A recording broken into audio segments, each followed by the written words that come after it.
오늘은 우리가 잘 아는 베데스다가의 이 38년 된 병자 이야기를 같이 생각을 하겠습니다. 예루살렘에 당시 성전으로 들어가면서 이제 연못이 있는데, 대개 유럽에 보면 그 연못들이 많이 있지 않습니까? 그래서 이 베데스다 연못은 30-40m에 옆으로 세로가 한 15m 되는 이제 그런 연못인데, 이게 몇십 년 전에 고고학자들이 땅을 파면서 베데스다라는 그 이름이 새겨진 돌을 발견하게 됐습니다. 그래서 이 베데스다라는 곳이 진짜 있었구나를 이제 알게 더 확신을 하게 되었습니다. 거기에 오늘 본문에 이제 연못가에 어떤 사람들이 있었냐면 3절에 인생들의 모습이 있었는데, 네 종류로 하면 많은 병자. 이 병자라는 것은 이제 힘이 너무 없는 사람들이라는 것입니다. 그리고 소경. 고대 사회에 이스라엘도 그렇고 이제 중동 지방에 햇빛이 강하고 또 돌을 캐고 뭐 이러다 보니까 나면서 소경이 되는 분도 있고 그 일하면서 소경이 된 분들이 많이 있었다고 합니다. 지금처럼 선글라스가 있던 시대가 아니니까. 그래서 소경이 생각보다 상당히 많았다는 것이죠. 그리고 절뚝발이, 이분들은 아마 옛날 공사들이 돌 공사가 많으니까 돌이 구르든가 뭐 이렇게 해서 다리가 하나 상처를 입고 아니면 절단을 하든 뭐 이렇게 해서 이 본문에 보면 절뚝발이로 되어 있습니다. 제가 중국에 갔을 때 만리장성의 가이드가 하는 말이, 만리장성을 쌓으면서 얼마나 많은 사람이 죽었는지 모른답니다.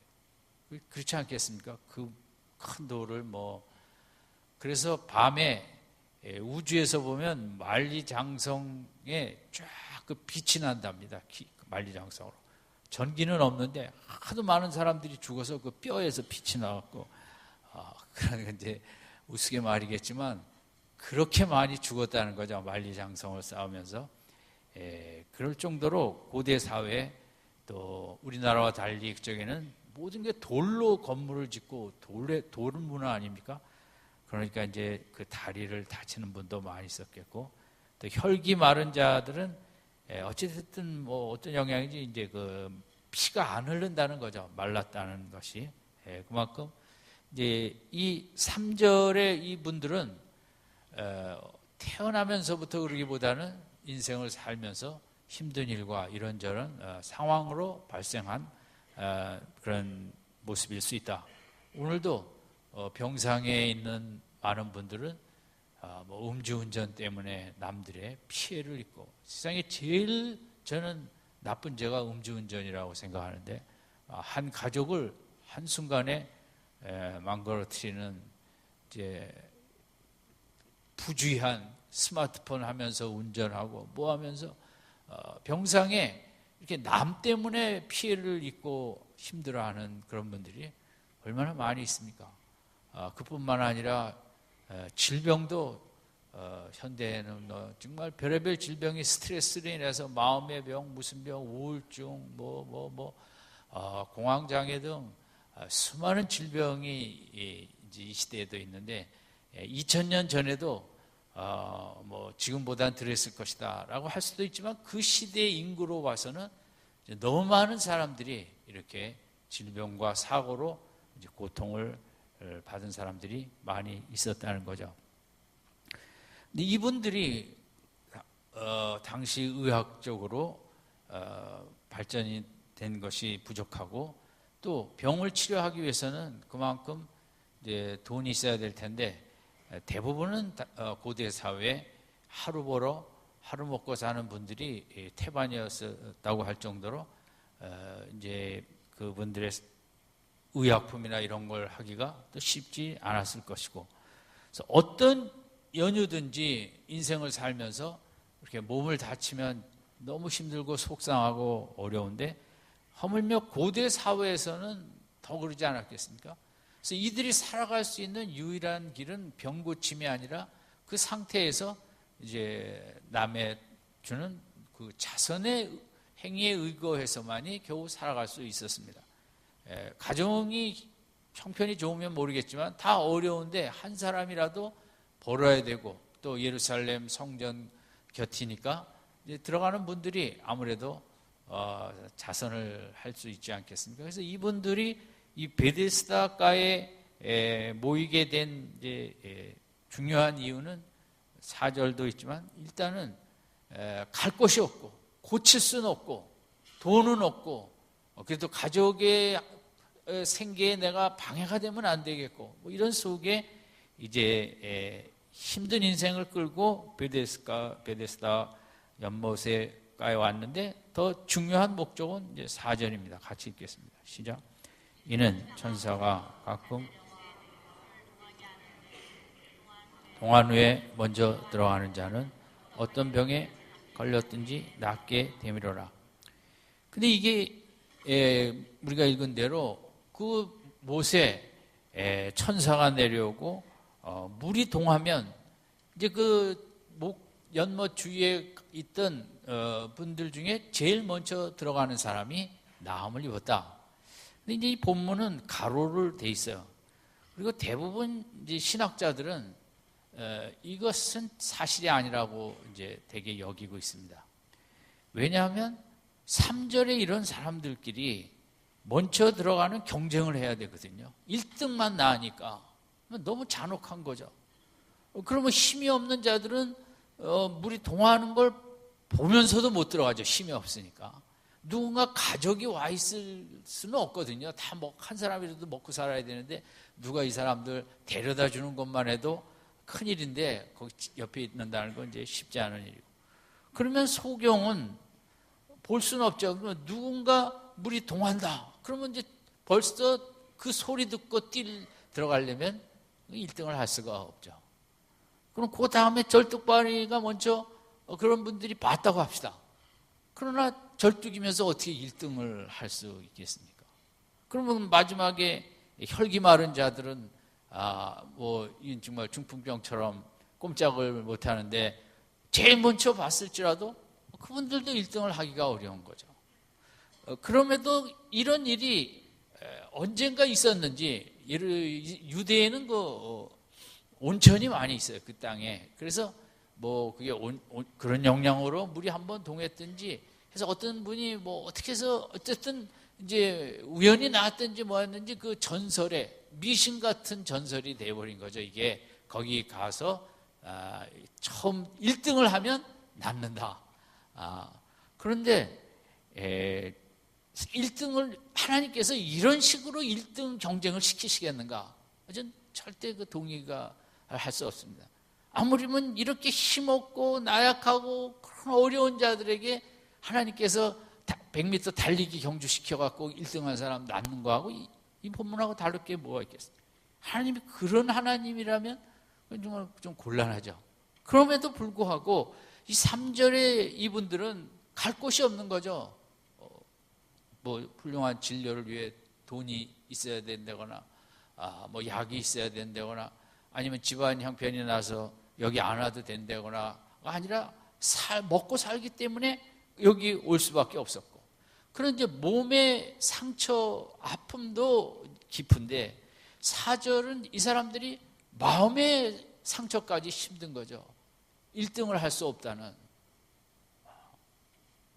그러니까 3절, 4절은 세상에 가장 정말 힘든 모습을 보여주고 있는 거죠. 어떻게 보면 지옥 같은 모습이죠. 아픈 것도 힘든데 아픈 상황에서 경쟁을 해서 이기라니 그게 얼마나 힘들겠어요. 우리는 지금 무한 경쟁 시대를 살아가고 있습니다. 경쟁은 어떻게 보면 필요한 것입니다만은 온 인류가 이 경쟁의 프레임 속에 갇혀갖고 정말 죽기 살기로 싸우고 있습니다. 1등만이 살아남는다. 그렇지 않습니까? 이번 주 기사에도 대한민국이 세계적으로 가장 앞선 물품이 7개가 있다. 왜냐하면 1등을 안 하면 이렇게 우리가 경제적으로 이익을 볼 수 없으니까 어쨌든 정말 목숨을 걸고 1등을 향해 우리는 몸부림치고, 이 민주주의라는 제도가 이제 평등이라는 걸 강조하지만 또 하나의, 그러나 다 인생은 내 책임이다라는, 어떻게 보면 그런 게 강한 것입니다. 그러니까 내가 오늘 내 형편에 대해서 물론 국가적인 책임도 있지만 어떻게 보면 다 내가 부족하고 내가 경쟁에서 졌고 그런 모든 게 경쟁 그런 프레임인데, 그 경쟁에서 도태됐을 때 그것을 내가 모든 짐을 떠안아야 되는 이런 게 이제 민주주의의 문제점으로들 많이 지적을 하고 있죠. 미국에 가면 더하죠. 못 사는 거는 다 그 사람 탓입니다. 그 사람이 더 근면하지 않고 더 드림이 꿈이 약하고 뭐 어쩌고 그래. 얼마나, 근데 그것을 우리는 또 그렇거냐고 이제 받아들이고, 오늘 이 땅의 인류의 삶이 너무 피폐하고 황폐한 것은 이 경쟁을 피할 수가 없다는 거죠. 우리는 뭐 어려서부터 1등 지상주의 속에 뭐냐면 뭐 학기말고사, 무슨 월말고사, 뭐 중간고사, 뭐 모의고사, 뭐 그냥 그 성적을 내며 경쟁하며 등수 매기기를 그냥 어려서부터 뭐 끊임없이 하고, 방송의 프로그램도 얼마나 많은 것이다. 경쟁 프로그램. 한때는 뭐 나는 가수다, 뭐 무슨 단 알지 못하지만 요즘에 복면가왕인가 뭐 그것도 그냥 치열한 경쟁에서 또 뽑고 1등하고 1박 2일 골든벨을 울려라, 위대한 탄생, 뭐 모든 게 다 경쟁으로, 스포츠도 그냥 그 스케이팅, 그 아이스팅 그 0.001초, 수영도 0.02초 이런 거로 1, 2등을 가려갖고 1등은 뭐 세계의 영웅이 되고 2등은 뭐 아무도 생각 안 하는, 정말 그것은 원숭이가 봐도 웃을 일을 인간이 하고 있는 것입니다. 그걸 요만큼 일찍 들어왔다고 막 환호하고 갈채하고 1등에는 모든 영광을 다 보여주고 은메달은 기억도 하지 않는 그런 일을 한다고, 이 사람들이 그렇게 산다는 걸 동물들이 알면 얼마나 정말 웃을까요? 하는 짓들도 참 할 일이 없다. 그 음악 콩쿨, 음악에 무슨 그 등수가 있겠습니까? 저는 그 미술도 그렇고 그냥 자기가 좋아하는 예술적인 표현이지 그게 무슨 1등이 있고 2등이 있겠습니까? 한 세상은 모든 게 이제 그 경쟁 속에서 등수를 매겨갖고 1등이 아니면 다 어떤 패배자 의식, 루저의 심리를 갖고 1등은 또 교만하고 아수라장. 여러 학자들은 이게 비교가 가능하지는 않는데, 현대인이 더 행복한가? 그러면 중세인이, 고대 사람들이 더 행복한가? 이 비교가 안 되죠. 그 말이 안 되지만 오히려 중세 사람들이 더 행복할 수 있다는 거죠. 왜냐하면 그들은 그렇게 경쟁을 안 했다는 거죠.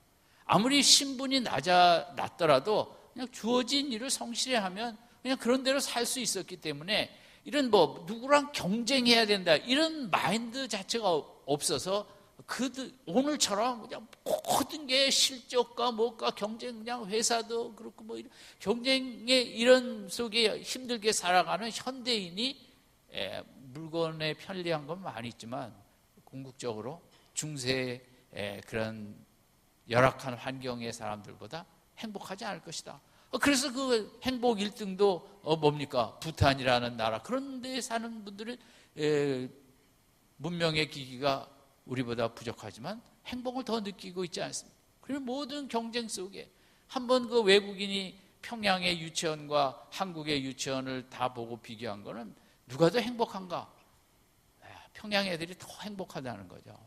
왜냐면 걔네들은 김일성 친정과 그것만 딱 외우면 되는데, 한국에 있는 유치원 애들은 영어도 배우고 수학도 배우고 중국어도 배우고 뭣도 배우고, 이건 완전 서울에 있는 유치원 애들은 지옥의 삶을 살고 있더라는 거죠. 그렇다고 또 평양에 보낼 수 없겠지만, 우리가 정말 이 경쟁 구도 속에 뭐가 바람직하고 뭐가 뭔지 모르는 가운데 그냥 무조건 하여간 이제 경쟁 속에 그런 걸 만들어 놨기 때문에 우리 인류가, 사탄은 잘 됐다, 그냥 경쟁 속에 그냥 피튀기가 싸우고 그냥 너 죽고 나 죽고 해라.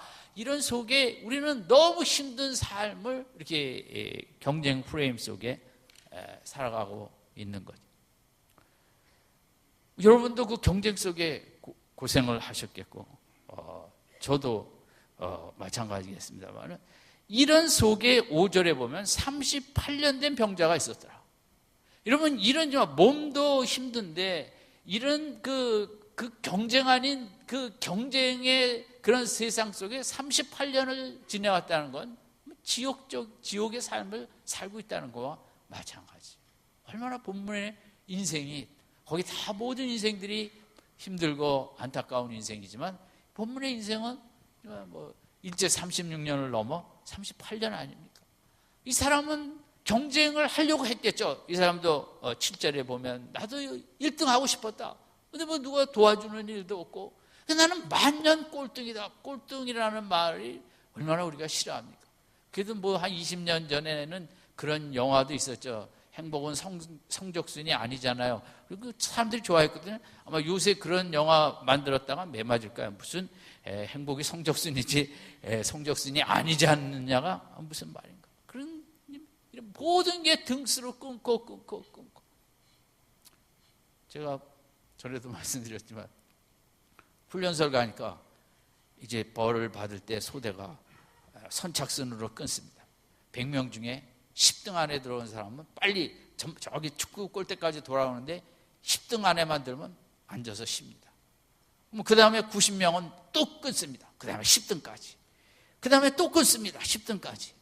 근데 제가 처음에 한두 번 해보니까 한 번 못 들어가니까 그 다음에 힘이 딸려서 못 들어가겠더라고요. 그래서 저는 이거 어떻게 사나? 나도 살아남아야 될 텐데. 제가 생각한 것은 어차피 10등 안에 계속 못 들어갈 바에는 처음부터 꼴등을 하자. 그래서 남이 한 바퀴 막 돌고 쉴 때 저는 10바퀴를 돌았어요. 그 대신 천천히. 그러다가 얻어맞기도 하죠. 뛰는 거야, 걷는 거야. 그렇지만 저는 그렇게 하지 않고는 살아남을 수가 없는 거거든요. 그 경쟁 속에. 왜냐하면 한 번 잘못 뛰었다가 11등 하면 힘이 없어서 그 다음에는 정말 너무 힘든 거예요. 그래서 제가 훈련소를 마치고 이제 부대로 배치되어 나갈 때 제가 참 대한민국에 나처럼 이렇게 훈련병 중에 이 연병장을 제일 많이 돈 훌륭한 병사는 없을 것이다. 제가 이렇게 정말 저를 칭찬하면서 얼마나 애썼냐, 얼마나 힘들었냐. 정말 저라고 그렇게 좋았겠어요? 10바퀴씩 도는 게 뒤에서 어떻게 힘들었거든요. 살자니 하는 거예요. 어제 군대에서 생활을 하는데 또 이제 1년이 돼서 휴가를 가야 되는데 그때 그 이세호 참모총장이라는 훌륭하신 분이 분대별로 측정을 해서 1등 분대부터 휴가를 가라.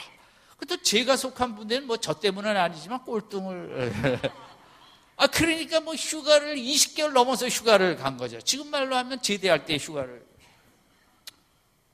그리고 제가 하는 일상 그다음에 휴가를 못 가고 제대를 했어요. 대한민국에 저처럼 3년 동안 정기휴가 한 번 간 사람이 있느냐? 저도 그렇게 애국자지만 경쟁에 그 경쟁 막 하나쯤에 바꾸고 이번에도 무슨 뭐 교육부 장관 된다는 분들 뭐 하는 분들 뭐 또 뭐 학교를 다 바꿔보겠다 뭐 그래요. 그게 뭐 되겠습니까? 다 그게 그거죠. 다 많이 그렇게 안 하면 안 되는데 그러면 또 다른 뭐 피튀기는 경쟁이 세워지고 어떤 그 근본적인 걸 만들어야지. 우리 좀 답답하죠. 이런 경쟁 속에 우리가 이기면 좋은데 1등을 하면 좋은데 이 사람은 38년을 꼴등했으니 이 사람의 몸과 마음은 얼마나 지쳤겠냐고요. 무슨 인생이 이런 인생이 있는가? 종교라는 종교가 있는데 이놈의 종교는 뭐 또 연못에 일찍 1등해야 뭐 병이 낫는다니. 이 베데스다라는 것은 신학자들도 아주 싫어합니다. 이게 하나님하고 너무 맞지 않으니까. 그런데 당시에 너무 낳고자 하는 열망과 돈은 없고 뭐 어떻게 갈 수 없기 때문에 갈 곳이 그래도 여기밖에 없다고 해서 이제 뭐 몇 번의 사례가 이제 비슷한 사례가 있었는지 이렇게 모여 있었는 거예요.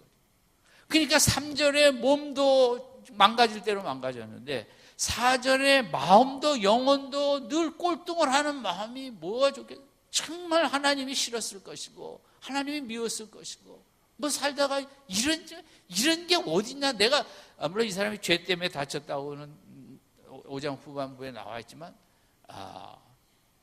대부분은 얼마나 정말 인생이 힘들었고 하나님이 싫었겠습니까? 경쟁이라는 건 저도 경쟁이라는 말을 인생을 이제 살아가면서 이제 너무 싫은 게 경쟁이다. 그런 속에 우리가 벗어날 수도 없고, 어떻게 좋은 나라라는 건 핀란드처럼 시험을 봐도 점수를 안 매기는 그런 나라로 가는 게 좋겠다.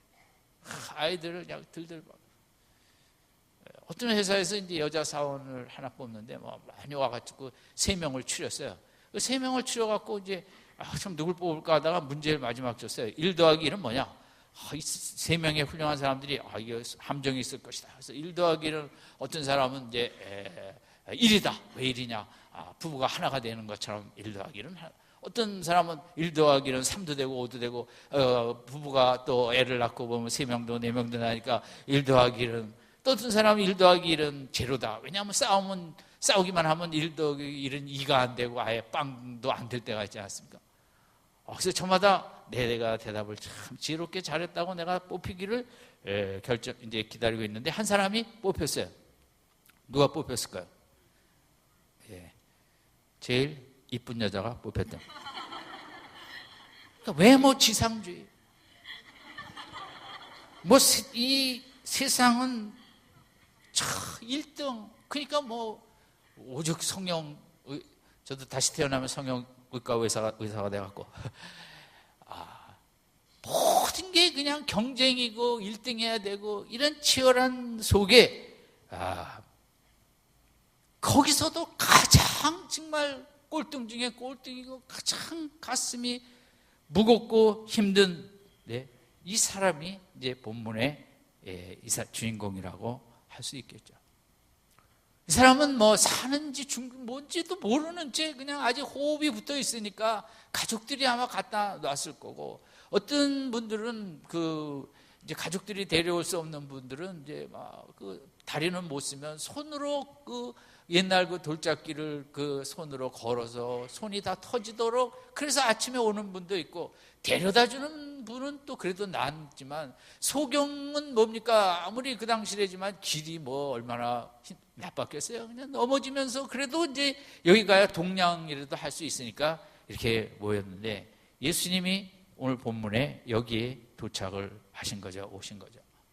예수님은 이제 한순간에 다 고쳐주실 수 있는데 그런 방법을 택하지 아니하고 이 38년 된 병자 앞에 섰습니다. 아마 이 사람이 예수님 보시기에 가장 육적으로 마음적으로 고생을 많이 해서 그럴 수도 있다고 생각합니다.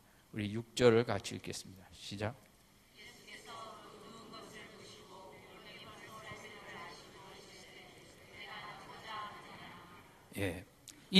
예수님은 이 사람에게 질문을 던졌어요. 내가 낫고자 하느냐?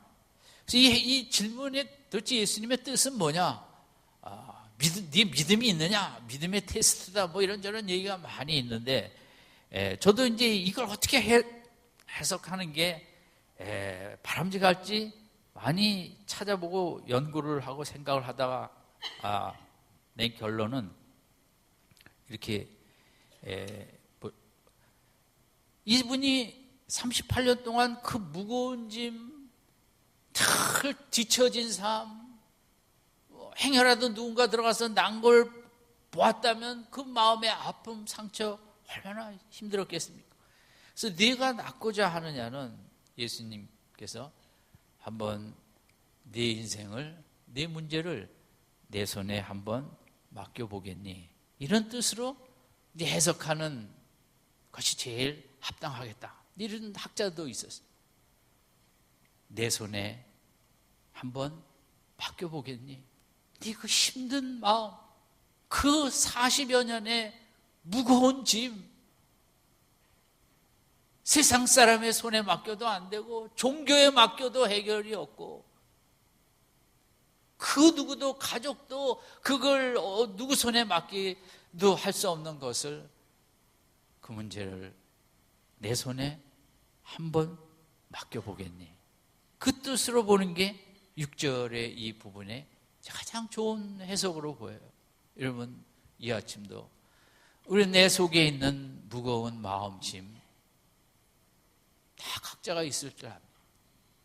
하나님도 아시고, 오늘 하나님께서 여러분을 교회에 부르심은 이런저런 목적이 있겠지만 저는 6절의 이 부분이라고 생각합니다.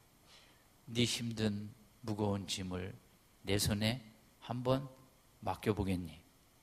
아멘. 주님은 우리의 그 무거운 마음과 짐을 주님이 맡아주시기를 원하십니다. 인생이 너무 힘들고 너무 정말 무겁고 그 짐, 인간이 감당할 수 없는 짐을 지고 어려워하는데 그 짐을 한번 내 손에 맡겨보면 어떻겠니?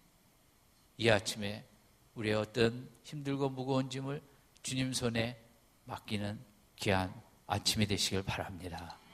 주님 앞에 나온 건 의롭게 살아서 그것이 아니고 내 감당할 수 없는 무거운 짐을 주님 손에 맡기기 위해서 주님 앞에 나오는 것이지, 우리가 뭐 주님 앞에 나올 자격도 없죠. 우린 다 죄덩어리니까. 그러나 우리의 짐이 너무 무거워 하나님께서는 그 짐을 내가 대신 질 수 있는데 그걸 좀 맡겨보고 보면 좋겠다. 그 우리를 부르신 거예요. 우리 한번 따라 봅시다. 무거운 네 짐을 내 손에 한번 맡겨보겠니? 날마다 내 무거운 짐을 주님 손에 맡기는 믿음 생활 되시기 바랍니다. 믿음이 좋다는 것은 뭐 나와서 찬양하고 교사하고 그런 게 아니에요. 진짜 믿음이 좋다는 것은 수시로 찾아오는 나의 무거운 마음과 무거운 짐을 주님 손에 맡길 줄 아는 게 믿음의 최고의 경지인 줄로 믿습니다. 오늘 본문은 예수님과 유대교를 비교하는 그런 의미도 많이 있어요. 세상이 만든 종교가 인간의 무거운 짐을 대신 져주지는 못해요. 져주는 것 같이 얘기는 하지만 정말 우리의 무거운 짐을 대신 져주실 이는 세상에 오직 주님 한 분밖에 없는 줄로 믿습니다. 음악이, 예술이, 미술이, 문학이, 소설이, 시와 스포츠가 우리 마음을 이해는 같이 공감은 조금 할 수 있을지 모르지만 그 짐을 대신 져줄 수는 없습니다. 오직 주님만이 져주시는 거죠. 7절에 보면 이 주님의 말씀을 듣고 같이 읽겠습니다. 시작. 병자가 대답하되 주여 물이 동할 때 나를 못에 넣어줄 사람이 없어 내가 가는 동안에 다른 사람이 먼저 내려가나이다. 나도 1등 하고 싶었다는 거죠. 얼마나 안타까워요. 누가 어떤 바보가 꼴등을 하고 싶은 바보가 어디 있겠어요. 나도 1등을 하고 싶었지만 역부족이었다는 거죠. 오늘 우리가 그렇거든요. 우리가 누가 이 꼴등하고 싶으세요? 우리 아이가 다 1등하고 이 그냥 1등 지상주의와 경쟁이 가득한 이 세상 속에 1등이 행복이고 성공이 행복이라는 이 이데올로기 속에 우리가 다 1등하고 싶죠. 이 사람도 그 당연하죠. 7절에 나도 1등 하고 싶었다. 누가 꼴찌가 체질인 사람이 어딨냐. 이 말도 어떤 분들은 믿음 없는 말이라고 하지만 어쨌든 제가 볼 때는 우리 보편적인 마음이라고 생각합니다. 내가 그럼 이 무거운 짐 지고 싶어서 진 적이 어디 있습니까? 그냥 할 수 없으니까 내가 지고 있는 거예요. 근데 이 모습 앞에 예수님은 이제 3가지를 말씀하셨습니다. 8절, 9절 같이 있습니다. 시작. 예수께서 가라사대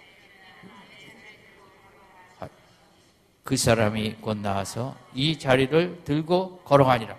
3가지 명령을 하셨어요. 이건 명령어거든요. 첫 번째, 일어나라. 두 번째, 자리를 들어라. 세 번째, 걸어가라. 일단은 일어나야 됩니다. 그런데 주님은 일어나는 힘이 아니라 그 무거운 자리, 38년을 끼고 그거 없이는 살 수 없던 자리를 번쩍 들 정도로 한순간에 창조의 능력으로 이 사람에게 역사하시겠다. 이 자리를 들라가 중요한 거죠. 일어나는 것도 중요하지만 일어날 정도의 힘을 주님이 주시길 원하시는 건 아니에요. 그 무거운 짐을 번쩍 다 들 수 있을 정도로 그런 권능을 주시겠다. 거기서 끝나는 것이 아니라 걸어가라. 한 번이 아니죠. 이 걸어가라는 것은 지속명령형이거든요. 그러니까 계속 걸어가라는 거죠. 아무데든 다 걸어갈 수 있다는 이 세 가지 명령을 하십니다. 그런데 이 사람이 갑자기 이런 말씀을 듣고 믿음으로 순종하기는 저는 어려웠을 거라고 생각을 합니다. 처음 만난 사람, 갑자기 일어나라 그런다고 내가 일어날 것인가? 뭐 자리를 들고 걸어가라고.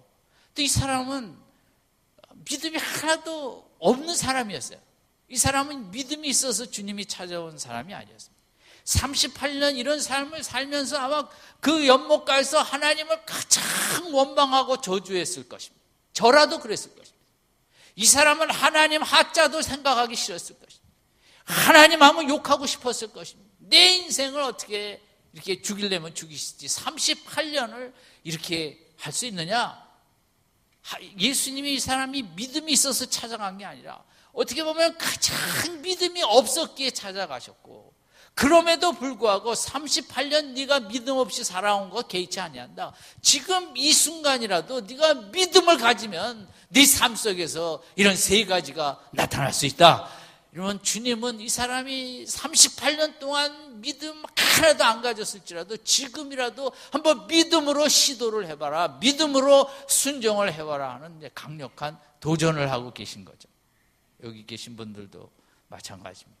우리가 주님 앞에 믿음 생활 부끄럽게 했습니다. 주님 그거 다 좋습니다. 그거 괜찮습니다. 오늘 이 순간부터가 중요한 것이고, 이 순간이라도 주님의 이제 말씀을 믿고 듣는 믿음으로, 지난주에 왕의 신하처럼 듣는 믿음으로 살겠습니다. 그러면 우리의 과거는 다 용서받고 끝이고 오늘부터 우리의 믿음의 새로운 출발이 되어질 줄로 믿습니다. 주님은 이 순간을 중요시 여깁니다. 이 사람이 쉬운 것 아닙니다. 생전 처음 보는 사람이 이런 얘기를 하는데, 이걸 믿고 움직일 것이냐, 가만히 있을 것이냐. 그동안 믿음이 하나도 없는 삶을 살았지만 이 말에 한번 믿음을 갖기로, 이 말을 듣고 믿음에 순종하기로 작정하고 일어서려고 할 때 막 일어서게 되고 그 자리를 번쩍 들게 되는, 오늘 우리도 마찬가지입니다. 우리가 믿음으로 산다는 것은 이런 역사입니다. 우리가 얼마나 주저앉을 때가 많습니다. 마음이 힘들어 눕고 아무것도 하기 싫고 속상하고 생각하기도 싫고 우리는 늘 그런 삶이 자주 찾아옵니다. 그럼에도 불구하고 오늘 이 세 가지 말씀, 얼마든지 그럼에도 너는 일어서서 네 문제를 번쩍 들고, 나하고 상관없다고, 이게 나를 괴롭혔던 그 38년의 문제 덩어리인데 이런 것도 이제 내가 능히 해결할 수 있다고 번쩍 들고 걸어갈 수 있도록 이번 주간을 살면서도 우리가 주님 말씀에 믿음으로 순종할 때 오늘 8절의 역사가, 8절 9절의 역사가 우리에게 나타날 줄로 믿습니다. 이래서 신앙생활을 하는 것입니다. 목사라고 뭐 웃으며 사는 거 아닙니다. 저도 얼마나 주저앉기를 잘하고 움직이기도 싫고 뭣도 싫고 이러면 제 마음속에 들어오면 너도 목사냐 아마 그럴 거야. 인간은 다 그렇게 힘든 거예요. 38년은 안 됐을지라도. 아니 인생을 살아온 횟수만큼 우리 속에는 어려움, 어두움과 무거움이 다 쌓여 있는 거예요. 그것은 대통령도 뭐 어느 의사도 뭣도 누구도 종교도 문학도 예술도 음악도 미술도 다 해결해 줄 수 없는 거예요. 우리 마음에 이 중풍병자와 같은 어려운 것은 오직 예수님만이, 주님만이 해결해 주실 줄로 믿습니다. 이 사람이 믿음을 갖기로 한 거예요. 이 아침 믿음을 갖는 아침이 되시길 바랍니다. 믿음을 가질 때 이 세 가지 명령이 현실로 나타나는, 역사가 나타나는 거예요. 38년 꽁지가 38년 만에 1등을 하게 된 것입니다. 그렇게 하고 싶던 1등, 나는 하고 싶었지만 못했습니다. 주님 때문에 1등을 하게 됐습니다. 주님 때문에 요셉이 세상에 가장 밑바닥 지하 감옥 끝자리까지 갔지만 믿음을 놓지 않았기에 한순간에 1등의 자리를 올라가게 되고, 기드온이 가장 겁쟁이였지만 믿음을 가질 때 민족의 최고 구원자가 된 것이고, 한나가 그 여러 가지로 우는 것밖에 할 줄 모르는 여자였지만 그러나 그 믿음을 가졌다가 최고의 민족 지도자 아들의 엄마가 된 것이고, 여러분, 우리는 1등을 좋아합니다. 그 1등이 꼭 눈에 보이는 세상적인 1등이 아닐지라도 예수님을 믿는 우린 뭐냐? 오늘 본문처럼 이 사람처럼 세상이 감당할 수 없는 무거운 짐, 인류의 가장 꼴찌에 있을지라도 예수님의 말씀을 믿고 가장 앞자리로 나아갈 수 있는 이런 영광의 역사가 우리에게도 나타날 줄로 믿습니다. 이 아침 이 사람이 가졌던 믿음, 이런 말이 이게 가능할까?